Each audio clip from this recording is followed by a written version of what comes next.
Và đây là tổng quan ngôi nhà di động trên chiếc xe cà tàng của em Long đây à. Đêm nay ngủ lại thì em Long có chọn được một cái bãi view cực kỳ là xịn sò luôn. Chắc chắn là bà con ở Phú Yên và Đắk Lắk nhìn phát là biết ở đây là đâu liền luôn. Em Long thì cũng là lần đầu tiên mới đặt chân đến đây thôi, nhưng mà cũng đã được nghe nói nhiều rồi. Và đêm nay cũng là đêm thứ 14 trong chuyến hành trình ăn bờ ngủ bụi của em rồi. Nên đêm nay vợ chồng em sẽ chọn nơi đây để cắm trại chiêu chiêu, để ngày mai lấy sức đạp về Đồng Nai sớm. Sau khi chọn được vị trí đậu xe thích hợp thì bây giờ bữa cơm tối cũng đã được bày biện xong rồi. Và vợ em cũng đã đi mua được một số món ăn vặt được bày bán tại công viên luôn. Giờ thì mời cả nhà mình cùng ăn tối với vợ chồng em thôi.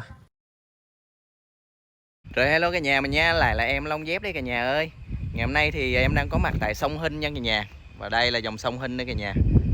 Sông Hinh Phú Yên Cụ nha. Thì đêm nay em Long sẽ ngủ tá túc lại đây một đêm, để sáng mai em Long sẽ bán dép tại sông Hinh đây nha mọi người.